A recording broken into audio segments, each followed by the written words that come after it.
Picture this. A poor orphan girl trapped under the merciless rule of a heartless stepmother. One day, as punishment and to shatter her future, she's forced into marrying a blind beggar. But here's the shocking twist. He's not blind at all, nor is he poor. He's secretly a billionaire, pretending to be sightless in order to test women's true hearts. What follows will leave you stunned. This tale is packed with betrayal, hidden blessings, and a powerful life lesson you won't easily forget. But before we begin this emotional ride, do me a small favor. Tap that like button. And if you're new here, hit subscribe to join our growing family of story lovers. Trust me, you won't want to miss what's coming next. Now let's dive in. The sun had yet to rise, but Emily was already on her knees, scrubbing the cold floor with a rag that once belonged to her late mother. Her fingers were raw, her knees ached, her eyelids heavy from sleepless nights. Still, none of it mattered. This was her reality. Her name was never spoken gently, only hurled like a command. Emily, why is this place still filthy? Emily, is this what you call food fit for humans? Emily, one more word from you and you'll sleep outside. Every day, the same cruel refrains echoed through the house. Emily had been just 13 when a car crash claimed her parents. Her world collapsed in a single moment, leaving her in the care of her father's second wife, Mrs. Carter. At first, Mrs. Carter put on an act of kindness. "Don't worry," she said with false tears. "You'll live with me. I'll look after you as my own." But the very night the mourners left, her mask slipped. She yanked Emily by the ear and snarled, "From now on, you'll call me Ma. You'll cook, clean, and obey. Step out of line, and I'll throw you into the street. No one will care." And she was right, no one did. For 4 long years, Emily became nothing more than an unpaid servant in the home where she was once a cherished daughter. Her stepsisters, Chloe and Sophie, lounged around in silk pajamas, scrolling their phones, while Emily washed in freezing water and wore torn, shabby clothes that barely covered her. That morning, Emily stirred the thin pap in a rusty pot. No sugar, no milk, just hot porridge, plain and bitter. The smoke from the fire stung her eyes as her stomach twisted with hunger. She hadn't eaten since the day before. The door creaked and she froze. Mrs. Carter shuffled out, wrapped in her cloth, yawning. "So, you're still here staring at food like a statue?" she snapped. "Do I need to whip you before you move?" Emily rushed to pour the pap into a bowl, her hands trembling. "Sorry, Ma." Mrs. Carter snatched the bowl and spat into the pot. "This one's for the master. Don't you dare touch it." Emily bit her tongue, nodding silently, even as hunger gnawed at her insides. She curled back on the floor, hugging her knees. Mrs. Carter turned with a grin. "Eat quickly and wash up. You've got a visitor today." "A visitor?" Emily asked softly. "Yes," Mrs. Carter said, smirking. "A man. He wants a wife. I told him you're available." Emily's heart skipped. "A man for me?" Mrs. Carter burst out laughing. "Don't fool yourself. He's no prince. He's blind." Emily's eyes widened. "Yes, a blind man," Mrs. Carter continued proudly. "He said he wants a humble, obedient wife. I told him I had just the useless girl for him." "Ma, please," Emily begged. "I don't want to marry yet. I'm only 19. Mrs. Carter's smile vanished. She seized Emily's chin and forced her face up. "Who are you to decide anything here? You eat my food, sleep under my roof, wear the clothes I give you. Now I've found a fool willing to take you, and you dare refuse." Tears blurred Emily's vision. "I want to go to school." The slap came hard and fast, knocking the bowl from her hands. "School? What school? Do you think I'll waste money on you when I have real daughters to look after?" Emily held her burning cheek, too shocked to weep. "You'll marry that blind man tomorrow," Mrs. Carter said coldly. "Whether you want to or not. That way you stop being my burden." She turned and walked away, her slippers slapping against the floor. Emily crumbled to the ground, shaking, tears flowing unchecked. "Is this how my life ends?" she whispered. But life was about to throw a twist even her pain couldn't predict. The next morning came under heavy clouds. For the first time in years, Emily wished the day would never start. She sat on her thin mattress, clutching the frayed hem of her only decent dress, a faded blue gown with a broken zipper. Her hands shook as she tried to fix it, Emily. Mrs. Carter's voice thundered from the hall. He's here. Emily froze. Her breath caught. The blind man. Her heart raced wildly, her chest tightening. She wanted to scream, to run, to disappear. Instead, she wiped her tears, stood, and stepped outside. In Mrs. Carter's house, defiance was never an option. In the courtyard she saw him. He was tall, sharply dressed in a clean kaftan, dark sunglasses covering his eyes. A white cane tapped gently against the tiled ground as another man in a black suit stood at his side, perhaps his driver or assistant. His face was calm, unreadable, almost regal. Mrs. Carter rushed forward, beaming. Daniel. Welcome, welcome. This is the girl I told you about. Quiet, obedient, hardworking. Emily glanced up at him. He couldn't be older than 30. His lips didn't curve into a smile. He simply nodded, tilting his head slightly toward her. So this is Emily? His voice was deep, steady. Not weak, not broken, but firm. Emily lowered her head. Yes, sir. I know this is sudden, Daniel said softly. But I have my reasons. I'm not looking for beauty or wealth. I only want someone who won't see my blindness as a flaw. Mrs. Carter chuckled cruelly. Oh, she's perfect for that. She has no life at all. She'll be free for all your needs. Emily's fists tightened, humiliation burning through her. But she stayed silent. Do you have any questions for me, Emily? Daniel asked. She lifted her eyes. Though his were hidden behind the glasses, his face was turned toward her. Her lips trembled. Why me? Mrs. Carter shoved her forward. What does it matter? The man is offering marriage. Emily steadied herself. Please, Ma. Let me speak. Mrs. Carter narrowed her gaze. Emily turned back to Daniel. I don't know you. I'm not ready for marriage. I want to go to school. I don't want to be forced into something I didn't choose. Silence. Daniel said nothing, but the man beside him leaned in and whispered something in his ear. Mrs. Carter's face hardened. You ungrateful brat. Do you think good men grow on trees? Look at you, no parents, no money, no future. You're lucky anyone even wants you. Ma, please, Emily whispered, her voice cracking. The slap stung worse than the first. You will marry him. End of story. The man in the suit handed Mrs. Carter a white envelope. She lifted the lid, and her eyes gleamed, bundles of cash stacked neatly inside. Her expression softened instantly. Let the preparations begin. The wedding will take place tomorrow. Emily stood frozen, her body rigid. The world tilted, everything felt unreal. A blind stranger. A forced marriage. A stepmother who had just traded her like a possession. That night, Emily never closed her eyes. She sat by the narrow window of her room, gazing up at the stars. Her chest carried a heavy weight. Was this truly her destiny? A future of silence and servitude? A life shackled to a man she didn't know, his world cloaked in darkness? Yet deep inside, an odd calm stirred within her. Something about Daniel felt different. He had not mocked her. He hadn't laid a hand on her. He hadn't even smiled. But his silence carried no cruelty. It was watchful, almost perceptive. The next morning, under Mrs. Carter's rusted zinc roof, Emily was hurriedly married off to Daniel. The ceremony was hollow. No music, no joy, only neighbors whispering behind folded arms while her stepmother counted money in the corner. When Emily climbed into the black Jeep that would take her to a life she couldn't imagine, she didn't cry. She only glanced back once. At the house that had scarred her but never loved her. Then she turned forward, unknowingly heading toward fate. The first 10 minutes passed in silence. Emily sat rigid in the back seat beside Daniel, her fingers clenched tightly in her lap. The ring on her finger felt more like a shackle than a symbol of union.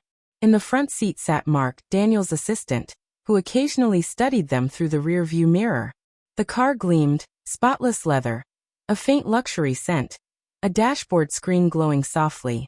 Everything was refined, far too refined for the poor, blind man Mrs. Carter had described. Emily's brow furrowed. This doesn't feel like a blind man's car, she thought. Where are we going? She asked timidly.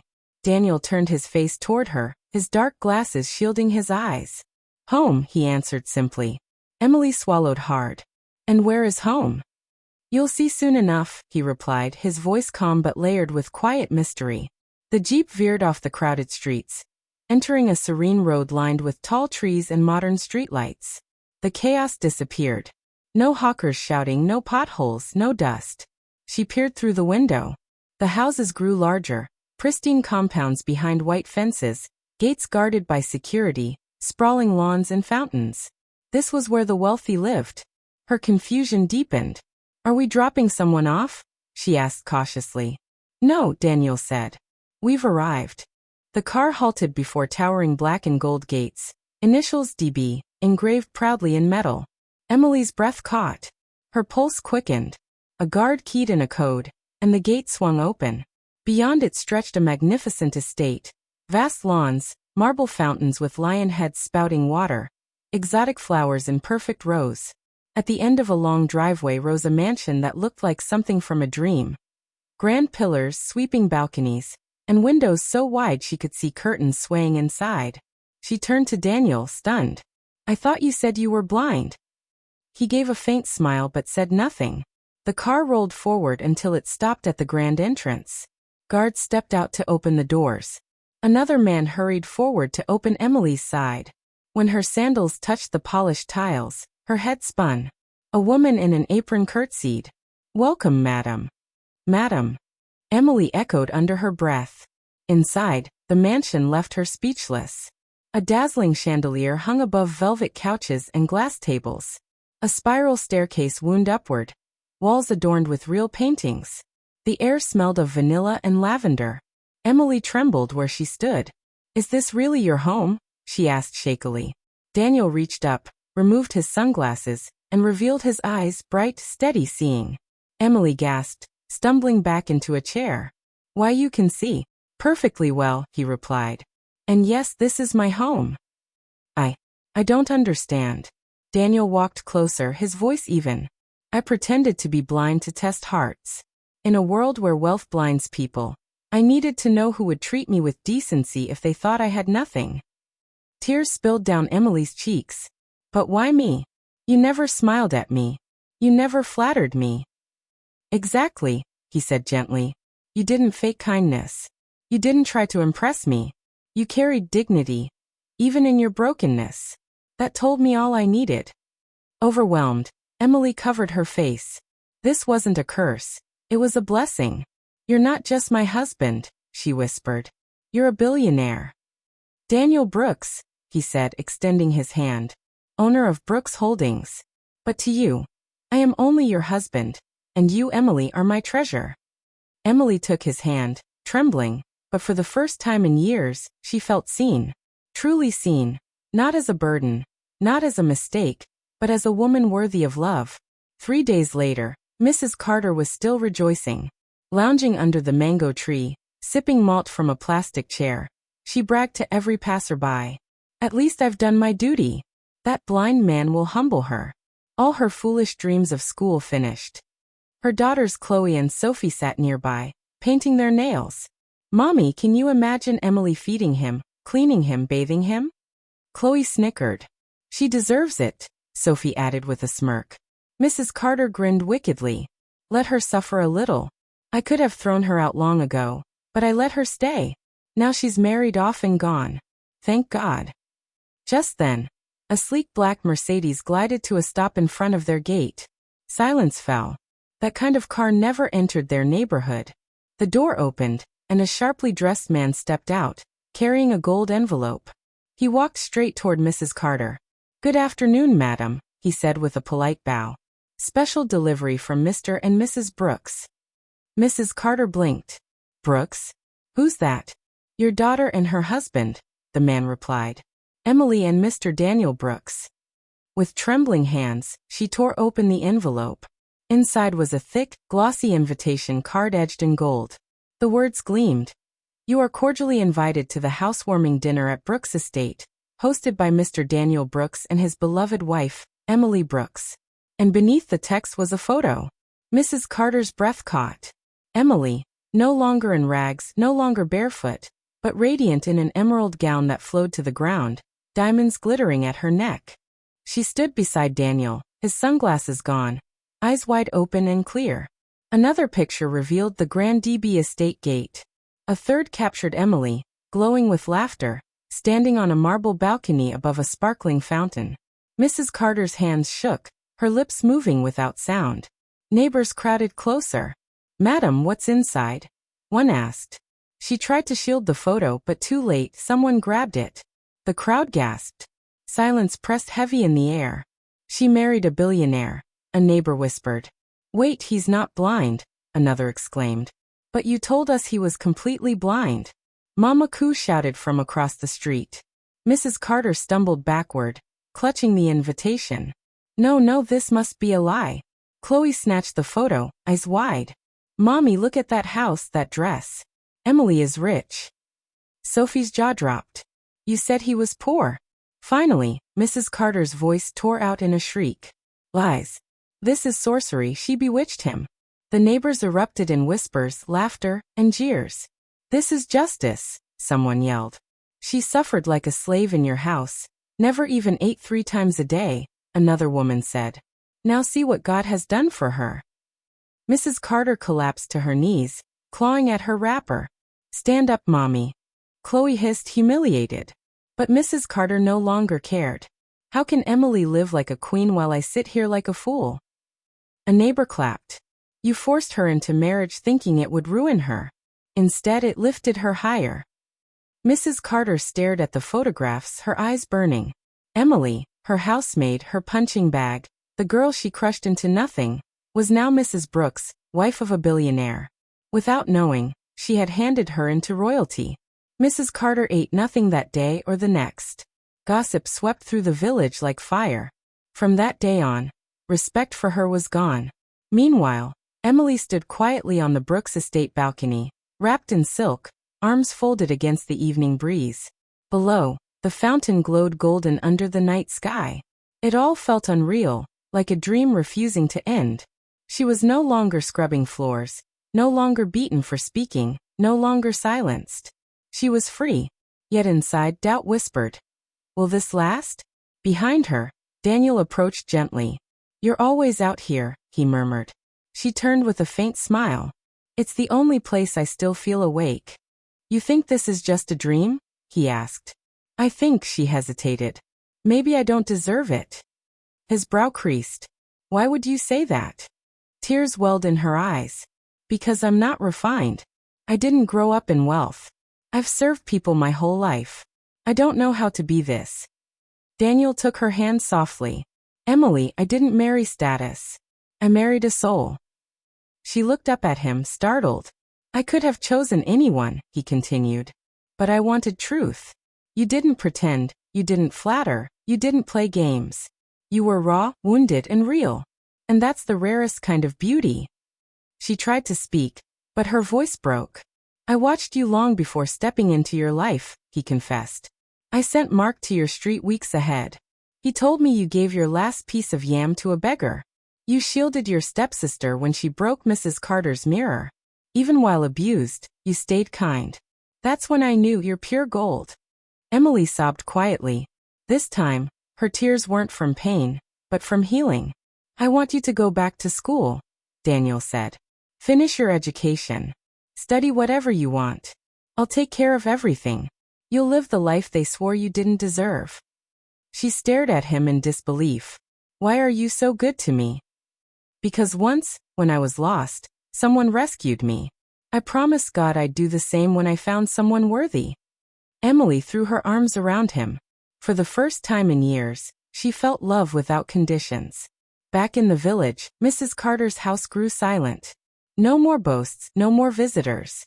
Shame wrapped her tighter than clothing. Her daughters turned cold, blaming her for deceiving them and costing them their only chance at wealth. Customers vanished from her shop.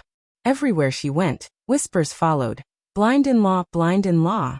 Sleep escaped her as memories of Emily tormented her. Then one morning, a black SUV stopped at her gate again. Mrs. Carter peeked through the curtain, trembling. Not again. Emily stepped out in a bright orange gown, holding a small bag. Mrs. Carter opened the door, stunned. "You came?" "I did," Emily answered calmly. "Did your husband send you?" "No. I came by myself. Mrs. Carter lowered her eyes. I suppose you came to mock me. Emily shook her head. No. I came to forgive you. Mrs. Carter blinked in disbelief. I'll never forget how you treated me, Emily said. But I won't let your bitterness poison my future. You're still the only family I have left, whether you accept me or not.